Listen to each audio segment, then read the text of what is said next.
Hi everyone, this is Abhijit Paul here, and I'm here to present the final course project for managing machine learning projects. This course is part of a three course in AI product management by Duke University. Uh, Giving a brief background of the project, here we have to identify a specific problem in my field or any specific field that is of my interest for machine learning applications. Then I need to justify the problem suitability for machine learning based on the data availability and feasibility. Thereafter, I have to define the success metrics, develop a validation plan, and also make key machine learning system design decisions. Finally, I have to anticipate and address potential risks which might occur in production.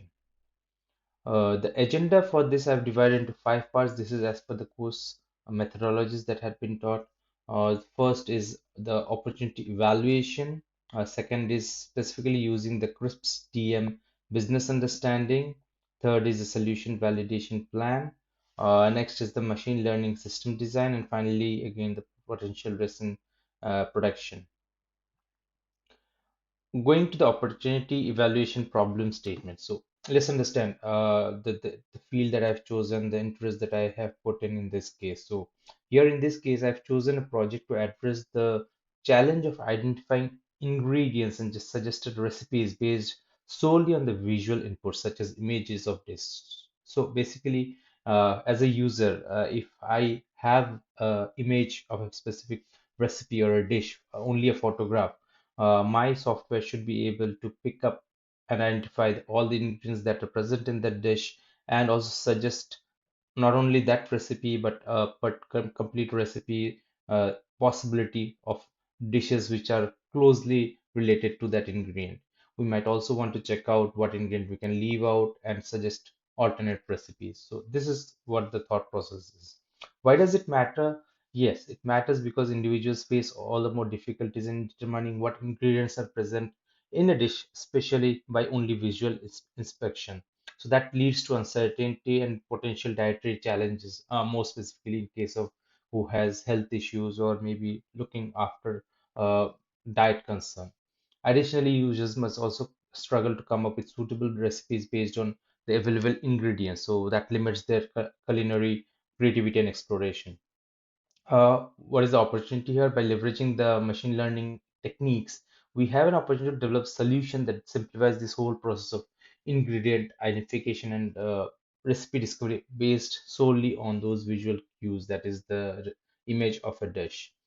The objective is to build a machine learning model which is capable of analyzing the images of dish and generating a list of ingredients along with a potential list of recipes, which empowers the users to make informed food choices and explore new culinary possibilities.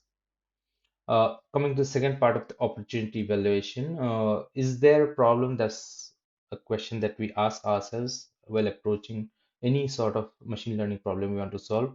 Is there a problem? Yes, there is a significant problem to solve in this case because many individuals struggle to identify the ingredients solely based on visual cues.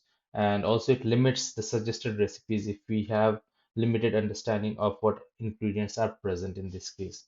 Why does somebody cares about it?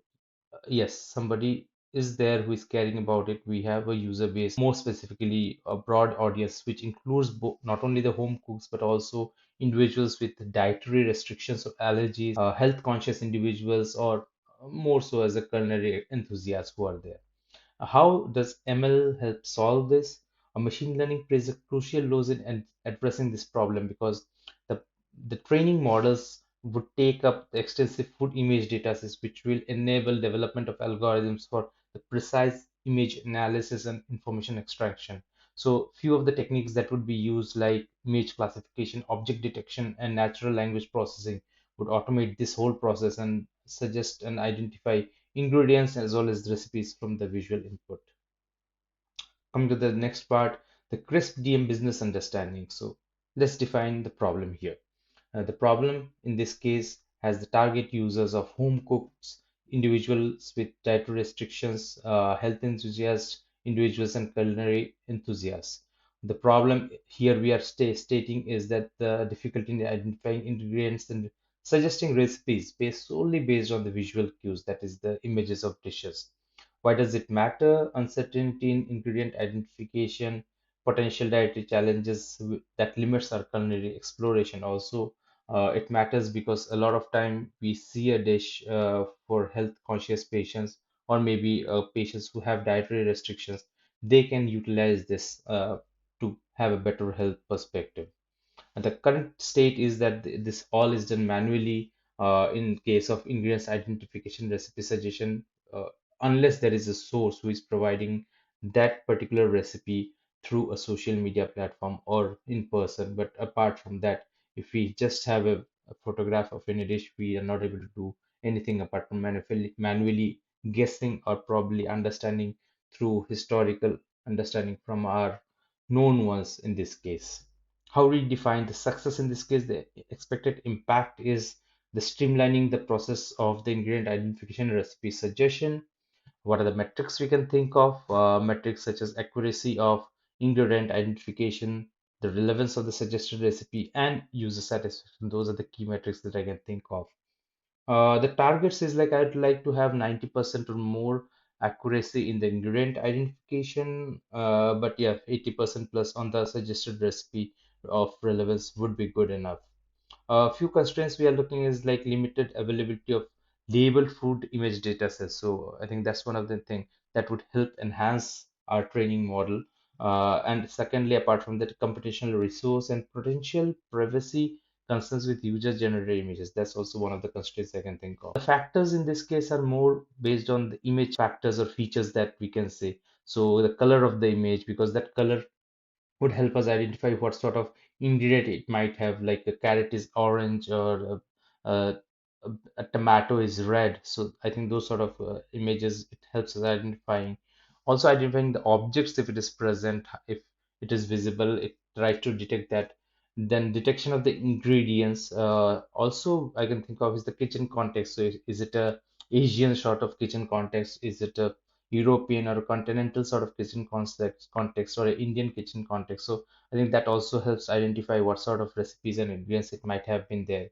And also, additionally, if there is any text information present anywhere in the image around the dish related to the dish, that would also help us to identify the ingredients list in this case or a recipe title.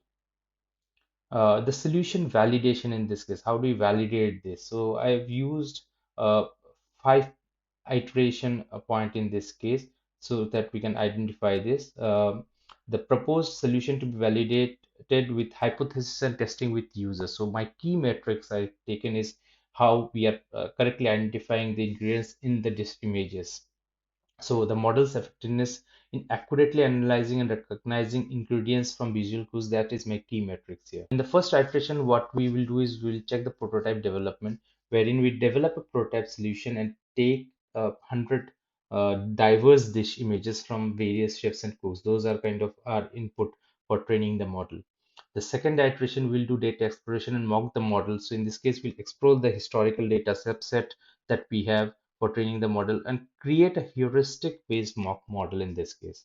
In the third step of the iteration, we will validate that heuristic model more so to manually identify the ingredients for those 100 dishes and share the potential recipes for those validation. Next step, what we'll do, we will use the first machine learning model implementation, wherein we will implement a simple machine learning for the ingredients identification based on the previous iterations that we did and compare this machine learning model prediction with the heuristic result that we got earlier. And the fifth step is a continuous step we will do is like model refinement and iterative improvement, wherein we will refine the machine learning model based on the insights and the inputs that we have received and enhancing the models based on any if any additional features or optimizations we need. So that fifth iteration is a continuous one to improve the solutions in the model. The next part we are coming is how do we design or the system design for this machine learning model. So there are three aspects that is was there as part of the course that we need to touch. The first is should it be a cloud or a edge-based solution? In this particular scenario, I think the cloud-based solution is most apt in this case for scalability and centralized management. The one disadvantage with cloud is there might be potential latency, but that's not a major factor in this case because a few seconds delay here and there is not a matter as a highest attribute or a key factor in our particular scenario of identifying the recipes and the ingredients. The internet connectivity is utmost important because that's how we will be connecting to the cloud. And also, cloud would help us maintain the data privacy and maintain the privacy measures because we are utilizing the cloud infrastructure. The second part to the system design is should it be a offline versus a online learning, the training the model. So I think the online learning is the best way because it's a continuous adaptation to the evolving data and also allows real-time model updates based on changing the user preferences and the data patterns that we see. So it's all time the model would be updated based on the inputs that it is getting.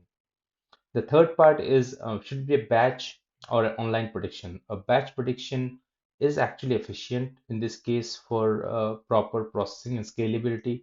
Also, it optimizes the resource utilization, facilitate easier monitoring and management of the prediction tasks. Finally, what are the potential risks in this case if we move to production using these ideas that we are generated right now? So, a couple of model issues that I could think of is like first is a potential data drift, and secondly, a training serving skew, which could impact the model. So, what might be the sources in this case for data drifts? I think if there is a shift in the data distribution over time, so maybe like the data that we are getting is more varied than we used to get down the line, and maybe the type of dishes and new type of dishes or fusion dishes are being created by users which are being uploaded. So that might me mean to say there is a data drift in this case, and that would decrease the prediction accuracy. Secondly, the training serving skew. So maybe what the 100 images that we took, it's very limited and it might not be diverse enough to capture a lot of real-time data that we would need. And that would also, or that might also result in inaccuracy in the predictions that we are making. A couple of mitigation strategies might be to regularly monitor the data distribution and keep on updating the model to address this data drift. And I think that's why the online updates was the best way to choose that. And the implementing the rigorous testing to identify and correct training serving skew during the model development is also one of the other ways we can mitigate this potential risk in this case. Thank you so much for listening, and I hope you like this presentation. Thank you so much.